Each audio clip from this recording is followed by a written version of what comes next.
ನಮಸ್ಕಾರ. ಇಂದಿನ ಈ ಆಳವಾದ ವಿಶ್ಲೇಷಣೆಗೆ ಸ್ವಾಗತ.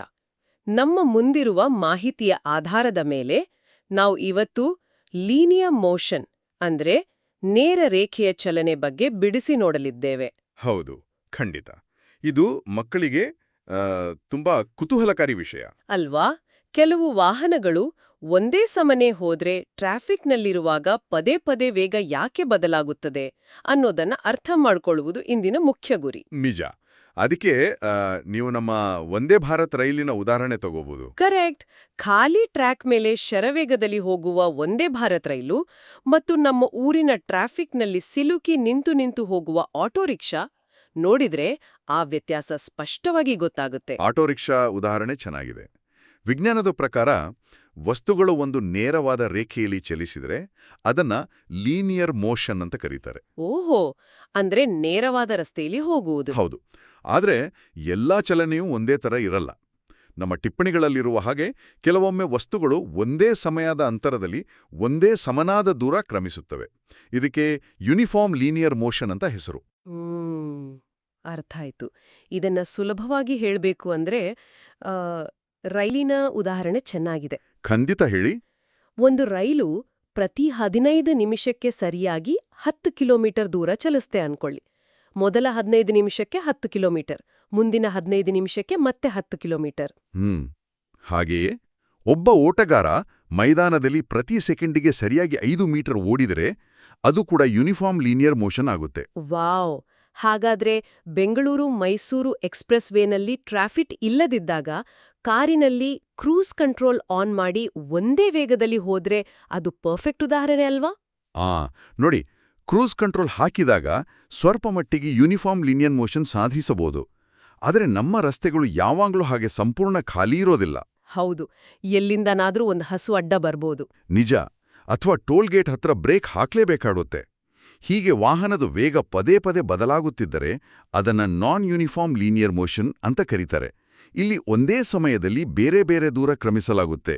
ಅಂದ್ರೆ ನಮ್ಮ ಸ್ಕೂಲ್ ಬಸ್ಸು ಮನೆಯಿಂದ ಹೊರಟಾಗ ಖಾಲಿ ರಸ್ತೆಯಲ್ಲಿ ಜೋರಾಗಿ ಹೋಗಿ ಆಮೇಲೆ ರೆಡ್ ಸಿಗ್ನಲ್ ಬಂದಾಗ ಬ್ರೇಕ್ ಹಾಕಿ ನಿಲ್ಲುತ್ತಲ್ಲ, ಅದೇ. ಕರೆಕ್ಟ್. ಮತ್ತೆ ಗುಂಡಿ ಬಂದಾಗ ನಿಧಾನವಾಗುವುದು ಕೂಡ ನಾನ್ ಯೂನಿಫಾರ್ಮ್ ಲೀನಿಯರ್ ಮೋಷನ್ ಕೆಳಗೆ ಬರುತ್ತೆ. ನಮ್ಮ ಮಾಹಿತಿಯಲ್ಲಿರುವ ಇನ್ನೊಂದು ರೈಲಿನ ಕಥೆ ನೋಡಿದ್ರೆ ಅದು ಮೊದಲ 15 ನಿಮಿಷದಲ್ಲಿ 8 ಕಿಲೋಮೀಟರ್ ಚಲಿಸುತ್ತೆ. ಆಮೇಲೆ ಮುಂದಿನ 15 ನಿಮಿಷದಲ್ಲಿ 12 ಕಿಲೋಮೀಟರ್ ಚಲಿಸಿ ಆಮೇಲೆ ಕೇವಲ 5 ಕಿಲೋಮೀಟರ್ ಹೋಗುತ್ತಲ್ವಾ? ಹೌದು. ಹೀಗೆ ವೇಗ ಬದಲಾಗುವುದರಿಂದ ಇಡೀ ಪ್ರಯಾಣವನ್ನು ಅಳೆಯಲು ಕಷ್ಟವಾಗುತ್ತೆ. ಅದಕ್ಕಾಗಿಯೇ ಆವರೇಜ್ ಸ್ಪೀಡ್ ಅಥವಾ ಸರಾಸರಿ ವೇಗವನ್ನು ಬಳಸಲಾಗುತ್ತೆ. ಇದು ಗಣಿತದಲ್ಲಿ ಬರುವ ಸರಾಸರಿ ಲೆಕ್ಕದ ಹಾಗೆ ಅಲ್ವಾ? ಎಲ್ಲಾ ಬದಲಾವಣೆಗಳನ್ನು ಸರಿದೂಗಿಸಿ ಒಂದು ಒಟ್ಟು ಚಿತ್ರಣ ಕೊಡುತ್ತೆ. ಖಂಡಿತ. ಇಡೀ ಪ್ರಯಾಣದ ಒಟ್ಟು ದೂರವನ್ನು ಒಟ್ಟು ಸಮಯದಿಂದ ಭಾಗಿಸಿದಾಗ ನಮಗೆ ಆವರೇಜ್ ಸ್ಪೀಡ್ ಸಿಗುತ್ತೆ. ಆದರೆ ಇಲ್ಲಿ ಇನ್ನೊಂದು ಮಜವಾದ ವಿಷಯ ಇದೆ. ಏನದು? ಬಸ್ಸು ಅಥವಾ ಕಾರು ಓಡಿಸುವ ಡ್ರೈವರ್ಗೆ ತಾವು ಆ ಕ್ಷಣದಲ್ಲಿ ಎಷ್ಟು ವೇಗದಲ್ಲಿ ಹೋಗ್ತಾ ಇದ್ದೀವಿ ಅಂತ ಹೇಗೆ ತಿಳಿಯುತ್ತೆ? ಇದಕ್ಕಾಗಿ ವಾಹನಗಳಲ್ಲಿ ಸ್ಪೀಡೋಮೀಟರ್ ಮತ್ತೆ ಓಡೋಮೀಟರ್ ಅಂತ 2 ಉಪಕರಣಗಳು ಇರುತ್ತವೆ. ಹೌದು, ಸರಿಯಾಗಿ ಹೇಳಿದ್ರಿ. ಸ್ಪೀಡೋಮೀಟರ್ ಬಗ್ಗೆ ನಾವೆಲ್ಲರೂ ನೋಡಿದ್ದೀವಿ. ಡ್ಯಾಶ್ ಬೋರ್ಡ್ ಮೇಲೆ ಒಂದು ಮುಳ್ಳು ಮೇಲೆ ಕೆಳಗೆ ಹೋಗುತ್ತಲ್ಲ, ಅದೇ ಸ್ಪೀಡೋಮೀಟರ್. ನಿಜ. ಇದು ಆ ಕ್ಷಣದ ನಿಖರವಾದ ವೇಗವನ್ನು ಅಂದ್ರೆ ಇನ್ಸ್ಟಂಟೇನಿಯಸ್ ಸ್ಪೀಡ್ನ ಕಿಲೋಮೀಟರ್ ಪರ್ ಹವರ್ನಲ್ಲಿ ತೋರಿಸುತ್ತೆ. ಇದು ಹೇಗೆ ಕೆಲಸ ಮಾಡುತ್ತೆ ಗೊತ್ತಾ? ಕಾರಿನ ಒಳಗಿರುವ ಯಂತ್ರಕ್ಕೆ ನಾವು ಎಷ್ಟು ವೇಗವಾಗಿ ಹೋಗ್ತಿದ್ದೇವೆ ಅಂತ ಹೇಗೆ ತಿಳಿಯುತ್ತೆ ಅನ್ನೋದು ನನಗೂ ಕುತೂಹಲ ಇದೆ. ಇದರ ಹಿಂದಿನ ತಂತ್ರಜ್ಞಾನ ಬಹಳ ಸ್ವಾರಸ್ಯಕರವಾಗಿದೆ. ಕಾರಿನ ಚಕ್ರಗಳು ಎಷ್ಟು ವೇಗವಾಗಿ ತಿರುಗುತ್ತಿವೆ ಎನ್ನುವುದನ್ನು ಈ ಉಪಕರಣ ಲೆಕ್ಕ ಹಾಕುತ್ತದೆ. ಓಹೋ, ಚಕ್ರಗಳ ತಿರುಗುವಿಕೆ ಆಧಾರದ ಮೇಲಾ? ಹೌದು. ಕಾರಿನ ಟೈರ್ 1 ರೌಂಡ್ ತಿರುಗಿದರೆ ಇಷ್ಟು ದೂರ ಕ್ರಮಿಸಿತು ಅಂತ ಕಾರಿನ ಸಿಸ್ಟಮ್ಗೆ ಮೊದಲೇ ಗೊತ್ತಿರುತ್ತೆ. ಆ ಟೈರ್ 1 ಸೆಕೆಂಡ್ಗೆ ಎಷ್ಟು ಬಾರಿ ತಿರುಗುತ್ತಿದೆ ಅಂತ ಅಲ್ಲಿರುವ ಸೆನ್ಸಾರ್ಗಳು ಪತ್ತೆ ಹೆಚ್ಚುತ್ತವೆ. ವಾವ್! ನಂತರ ಆ ತಿರುಗುವಿಕೆಯನ್ನು ಲೆಕ್ಕ ಹಾಕಿ ಅದನ್ನ ಕಿಲೋಮೀಟರ್ ಪರ್ ಅವರ್ಗೆ ಬದಲಾಯಿಸಿ ನಮ್ಗೆ ಡ್ಯಾಶ್ ಬೋರ್ಡ್ ಮೇಲೆ ತೋರಿಸುತ್ತಲ್ವಾ? ಖಂಡಿತ. ಚಕ್ರ ವೇಗವಾಗಿ ತಿರುಗುದಷ್ಟು ಸೆನ್ಸಾರ್ಗಳು ವೇಗವನ್ನು ಹೆಚ್ಚುವಂತ ಗ್ರಹಿಸ್ತವೆ. ಇದು ನಿಜಕ್ಕೂ ಅದ್ಭುತವಾದ ತಂತ್ರಜ್ಞಾನ. ಇದರ ಜೊತೆಯಲ್ಲೇ ಇರುವ ಒಡೋಮೀಟರ್ ಕೂಡ ಇದೇ ರೀತಿ ಕೆಲಸ ಮಾಡ್ತಾ? ಹೌದು. ಒಡೋಮೀಟರ್ ಕೂಡ ಚಕ್ರದ ತಿರುಗುವಿಕೆಯನ್ನ ಆಧಾರವಾಗಿಟ್ಕೊಳ್ಳುತ್ತೆ. ಸ್ಪೀಡೋಮೀಟರ್ ಆ ಕ್ಷಣದ ವೇಗವನ್ನು ಹೇಳಿದ್ರೆ, ಒಡೋಮೀಟರ್ ಚಕ್ರವು ಒಟ್ಟು ಎಷ್ಟು ಬಾರಿ ತಿರುಗಿದೆ ಅಂತ ಎಣಿಕೆ ಮಾಡುತ್ತೆ. ಅಂದ್ರೆ ವಾಹನವು ಶುರುವಿನಿಂದ ಚಲಿಸಿದ ಒಟ್ಟು ದೂರವನ್ನು ಕಿಲೋಮೀಟರ್ಗಳಲ್ಲಿ ಲೆಕ್ಕ ಇಡುತ್ತೆ. ಕರೆಕ್ಟ್. ಹೀಗಾಗಿಯೇ ಹಳೆಯ ಕಾರುಗಳನ್ನು ಕೊಳ್ಳುವಾಗ ಜನರು ಒಡೋಮೀಟರ್ನಲ್ಲಿರುವ ಸಂಖ್ಯೆಯನ್ನು ನೋಡಿ ಕಾರು ಎಷ್ಟು ಬಳಕೆಯಾಗಿದೆ ಅಂತ ತೀರ್ಮಾನ ಮಾಡ್ತಾರೆ.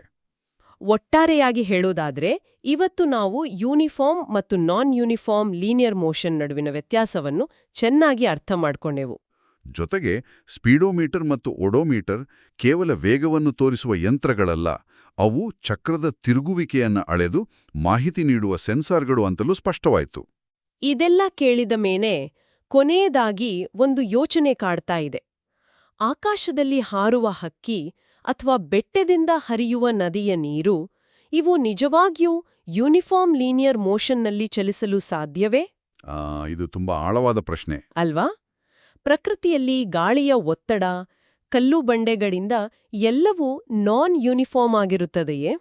ಪ್ರಕೃತಿಯಲ್ಲಿ ಯೂನಿಫಾರ್ಮ್ ಚಲನೆ ಎಂಬುದು ಕೇವಲ ಒಂದು ಕಲ್ಪನೆ ಮಾತ್ರವೇ? ಈ ಕುತೂಹಲಕಾರಿ ಪ್ರಶ್ನೆಯೊಂದಿಗೆ ಇಂದಿನ ನಮ್ಮ ವಿಶ್ಲೇಷಣೆಯನ್ನು ಇಲ್ಲಿಗೆ ಮುಗಿಸೋಣ.